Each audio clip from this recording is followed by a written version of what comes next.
Hello students, welcome to Decode NCERT. Today we will discuss about NCERT solutions of class 9th, exercise number 1.4 of question number 1. Classify the following numbers as rational or irrational. So इसका first part है 2 minus under root 5. अब देखो यहाँ पे 2 तो क्या है, 2 is rational. Okay but जो अंडर रूट 5 है इसकी वैल्यू हमें पता है कि क्या होती है 2.236 सो ऑन ये होती है. तो ये क्या हो जाएगा which is non terminating and non repeating. तो हम लिखेंगे इसको which is non terminating and non repeating. Okay ये क्या आ गया हमारे पास, non terminating and non repeating. Okay so अब देखो मतलब इसका मतलब है ये जो एक इर्रेशनल नंबर है इज एन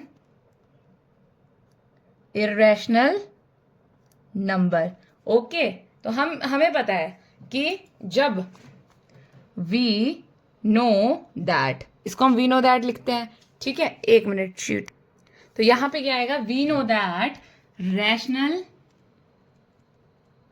माइनस इररेशनल क्या हो जाता है, is equal to irrational. Okay जब रैशनल से हम इररेशनल को माइनस करते हैं तो हमारे पास हमेशा, तो इधर क्या आ जाएगा, so 2 minus under root 5 is irrational. Okay so हमारा क्वेश्चन नंबर 1 का फर्स्ट पार्ट हो गया सॉल्व.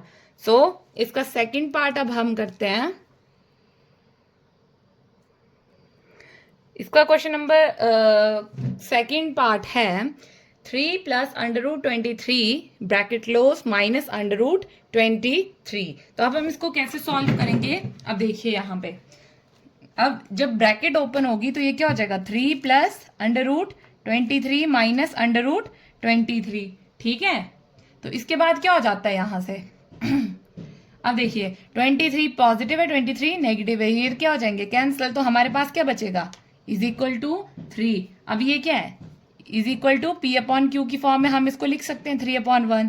तो which is 3 plus under root 23 into, sorry बीच में माइनस था यहाँ पे, माइनस 23 इज क्या हो जाएगा ये रैशनल. ओके ये आ जाएगा हमारे पास रैशनल. अब मैंने फर्स्ट क्वेश्चन का आपको एक रैशनल करवा दिया, एक इररेशनल करवा दिया.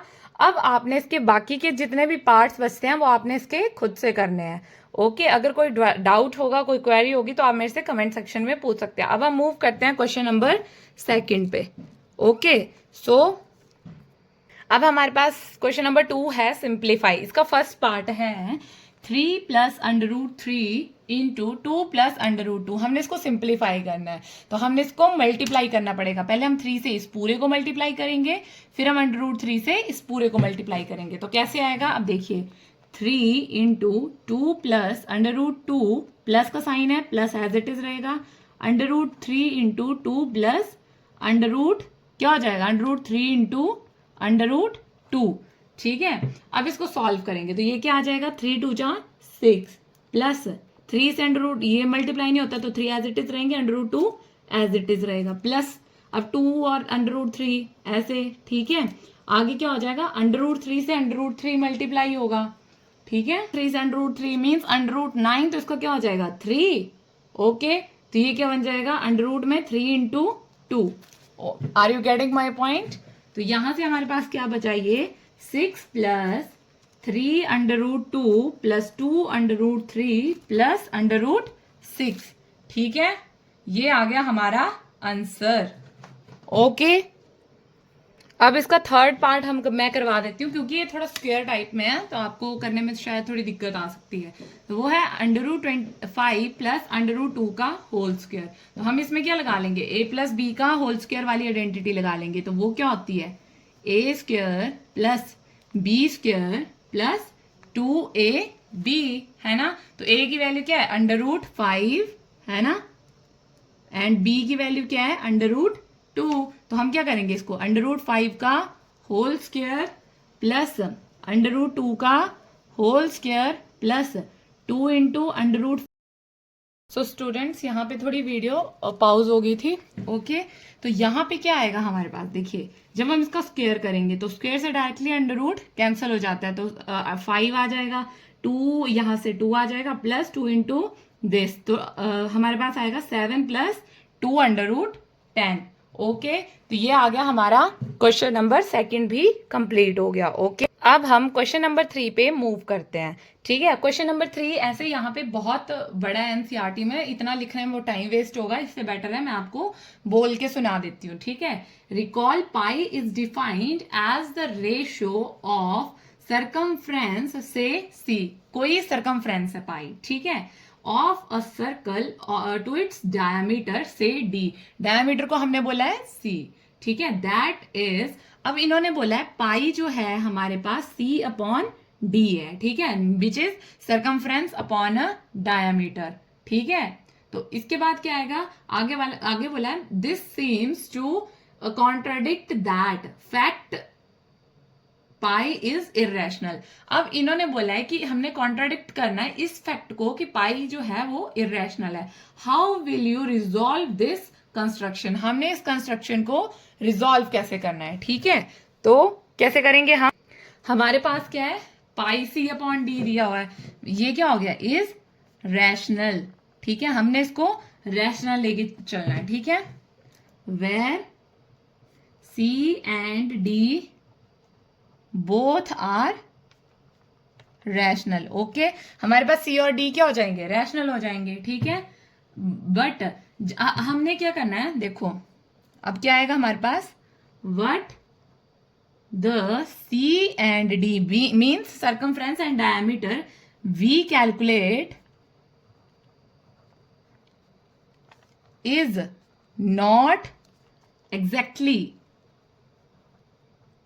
a TION rational number and either C and D or both can be, क्या हो जाएगा ये हमारे पास, irrational number। ओके, अब देखो हम यहाँ पे मैंने क्या चीज लिखी, बोला है जब C और D जो है, C एंड D जब इनको कैलकुलेट करते हैं इज नॉट एग्जैक्टली, ये हमारे पास रैशनल नंबर्स नहीं आ रहे हैं एग्जैक्टली। ठीक है, एंड आइदर जो C और D है और बोथ दोनों, या तो C या तो D या तो दोनों, ठीक है, ये हमारे पास इरेशनल नंबर्स आ रहे हैं। तो हम क्या लिखेंगे, सिंस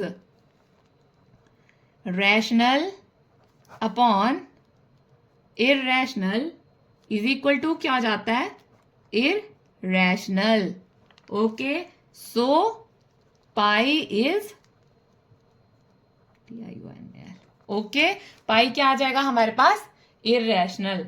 ठीक है, सो ये था हमारा क्वेश्चन नंबर 3।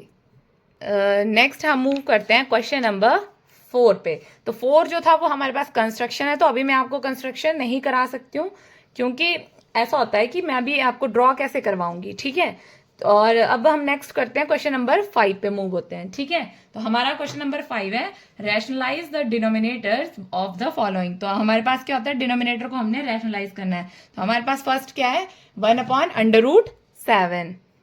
अब हमारे पास क्वेश्चंस में डायरेक्ट बोला है रैशनलाइज द डिनोमिनेटर। अब हमने क्या करना है, डिनोमिनेटर कौन होता है हमारे पास, ये वाला नीचे वाली टर्म को हम बोलते हैं। तो हमने रैशनलाइज करने के लिए मतलब रैशनलाइज हम इसलिए करते हैं क्योंकि हमने इरेशनल नंबर नहीं आना चाहिए। ठीक है, तो ये रिमूव, √ रिमूव करने के लिए हमें सेम उससे करना पड़ता है ना। तो हमने हमेशा याद रखना है जब भी हमने रैशनलाइज करना है डिनोमिनेटर को, जो हमारे पास टर्म डिनोमिनेटर में होती है हमने उसी से मल्टीप्लाई करना है एंड उसी से ही डिवाइड करना है। तो हमारे पास क्या आ जाएगा, 1/√7 इंटू √7/√7। ठीक है, तो ये क्या आ जाएगा हमारे पास, √7, और ये आ जाएगा हमारे पास √7 का होल स्क्वायर। तो √7 एज इट इज आ जाएगा, नीचे क्या आ जाएगा, 7।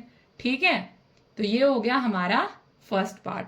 ओके, जब हम अब देखिए, अब यहां से हम हमारे पास क्या आ गया, अंडर रूट 7/7। अब नीचे क्या आ गया, रैशनल नंबर। अब इरेशनल अपॉन रैशनल क्या होता है, ऑलवेज रैशनल नंबर।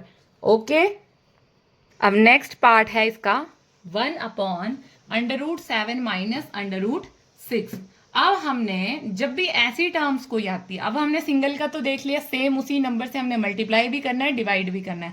अब जब ऐसी टर्म्स आती हैं हमारे पास, तो हमने क्या करना है, 1/√7 माइनस √6 इंटू, अब जो नीचे हमारे पास टर्म होगी हमने उसका बीच वाला साइन को चेंज करना है और एज इट इज हमने उससे मल्टीप्लाई करना है और डिवाइड करना है। तो क्या आ जाएगा, √7 प्लस √6 अपॉन √7 प्लस √6। ठीक है, ये आ गया हमारे पास। अब हमने कैसे करना है, देखो क्या आ जाएगा हमारे पास, √7 प्लस √6 एज इट इज आ जाएगा। नीचे क्या है, a plus B into A minus B है ना, तो हम क्या करेंगे, a, अब यहाँ पे क्या हो जाएगा, a plus B into A minus B which is A square minus B square. हमारे पास ये टर्म होती है, तो a स्क्वेयर करेंगे तो √7 का स्क्वेयर करेंगे माइनस √6 का स्क्वेयर करेंगे, तो वो क्या आ जाएगा, √7 plus √6 upon 7 minus 6 which is 1। ठीक है, तो √7 प्लस √6, ये भी क्या आ गया हमारे पास, रैशनल। ठीक है, रैशनलाइज करने, डिनोमिनेटर को रैशनलाइज करने का मतलब ये है कि नीचे अगर हमारे पास इरेशनल नंबर दिया है तो हमने उसको रैशनलाइज करके रैशनल नंबर बनाना है। ओके,